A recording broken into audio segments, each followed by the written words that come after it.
Selamat sore teman-teman guru. Sore. Baik, saya minta waktunya untuk mengikuti kegiatan sosialisasi. Ini kegiatan sosialisasi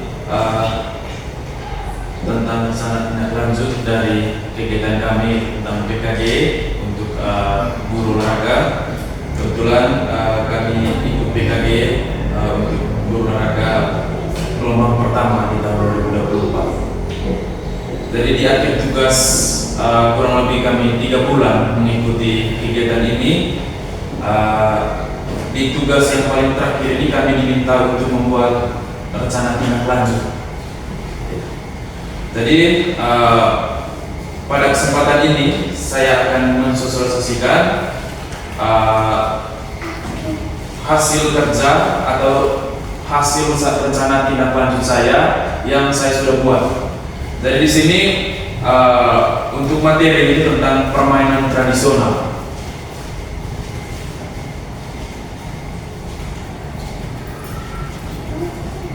Yang pertama itu tentang di latar belakang peserta didik kita saat ini masuk sebagai generasi Z yang menerima arus informasi secara cepat melalui media internet. Sebagian informasi ini mengandung nilai-nilai yang kadang tidak sesuai dengan nilai-nilai tradisi luhur Indonesia. Bila mereka terpapar, dikhawatirkan nilai tradisi asing akan menghilangkan atau menggantikan nilai tradisi lokal yang luhur. Bermain tidak lagi menjadi aktivitas fisik yang menjadi tubuh kembangnya anak. Permainan yang sekarang dimainkan adalah game online, ya, seperti yang kita alami. Jadi memang kalau kita lihat anak-anak di generasi sekarang itu mereka bukan lagi main-main yang berkaitan dengan tradisional agar melestarikan kebudayaan kita, tetapi mereka malah bermain game-game yang bersifat online. Penjas orkes merupakan bagian integral dari pendidikan secara keseluruhan yang memiliki peranan dalam pembinaan pertumbuhan fisik, pengembangan psikis, serta keterampilan motorik. Pengetahuan dan penghayatan nilai-nilai pembentukan pola hidup yang sehat. Permainan tradisional dalam pembelajaran menjaskes dapat membantu anak dalam bersosialisasi.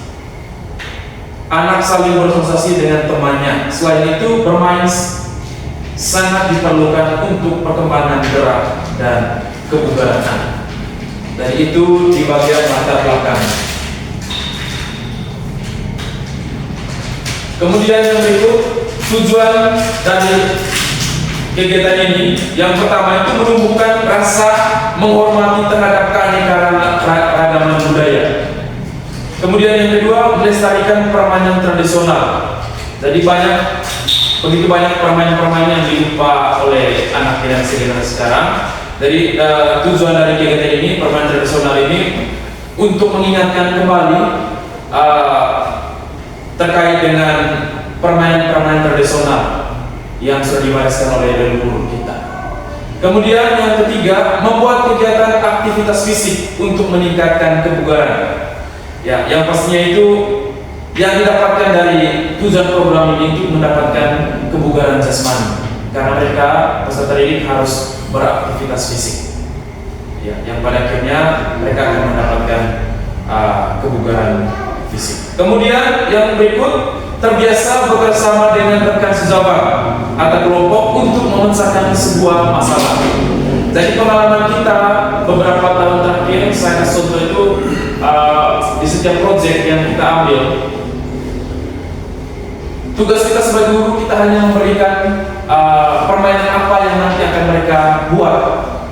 Jadi mereka sendiri yang akan membagikan kira-kira ketuanya siapa, wakil ketuanya siapa, yang menggali informasi siapa, sehingga nanti mereka sendiri juga di dalam kelas atau di dalam kelompok masing-masing, mereka akan mensosialisasi apa yang mereka dapat dan apa yang mereka akan mau kerja dalam satu semester. Kemudian yang berikut, capaian yang diharapkan. Yang pertama itu ada pengenalan, kapasitas untuk membantu murid dapat terlibat aktif. Ya. Sebelum mereka turun lapangan, kita guru juga harus memberikan pengenalan. Pengenalan dalam arti begini, kita memberi contoh permainan nanti modelnya seperti ini. Misalnya kita beri dengan foto model permainannya dengan video supaya mereka punya gambaran. Kemudian yang berikut, eksplorasi aktivitas murid mencari informasi terkait topik. Misalnya yang sering kita buat juga, yaitu kita beri kebebasan terhadap peserta didik untuk mencari informasi, menggali informasi atau mencari sumber, supaya nanti mereka buat sesuai dengan apa yang mereka dapatkan. Kemudian di proyeknya itu, aktivitas murid merancang dan membuat produk sebagai hasil belajar. Ya, dalam permainan tradisional itu banyak sekali apa yang mereka dapat, nanti mereka akan praktikkan melalui proyek yang dibuat atau dirancang oleh sekolah. Kemudian yang berikut, struktur program atau mitra. Yang pertama itu, program yang dibuat merupakan co-curricular yang jadi upaya untuk mendalami dan menghayati materi pelajaran yang didapatkan melalui kegiatan permainan tradisional. Misalnya saya kasih contoh di sini, gowak sodor. Itu salah satu permainan tradisional. Ya. Yang kedua, murid yang terlibat itu kelas 10, baik laki-laki maupun perempuan. Dan penanggung jawabnya itu ada kepala sekolah. Kemudian KBS yang menjadi fasilitator adalah komunitas praktisi, yaitu misalnya di sini kita punya itu ada memang kepanitiaan itu untuk penanggung jawab. Misalnya dalam satu semester penanggung jawabnya itu ada susunan kepanitiaannya. Kemudian yang berikut, mitra dengan wali kelas sebagai koordinator dengan masing-masing kelas, kepanitiaan, peserta dan pihak lain yang berasal dari murid. Misalnya wali kelas itu menjadi koordinator untuk setiap kelas. Selain kelas juga sudah membentuk kepanitiaan di dalamnya, karena setiap kelas itu mereka mendapatkan permainannya masing-masing.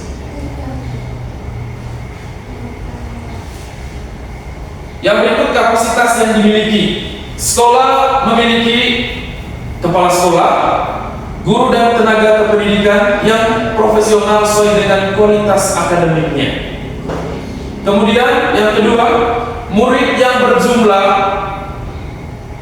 banyak untuk kelas 10, masing-masing kelasnya akan mengirim perwakilan sesuai minat dan bakat untuk menjadi panitia, peserta, wasit, ofisial dan penonton.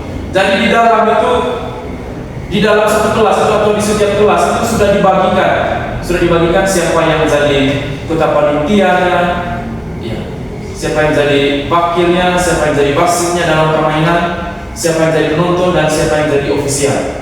Kemudian sekolah memiliki lapangan olahraga yang cukup luas, bisa dibagi menjadi 2 lapangan gowak sodor. Sekolah memiliki jaringan internet yang baik.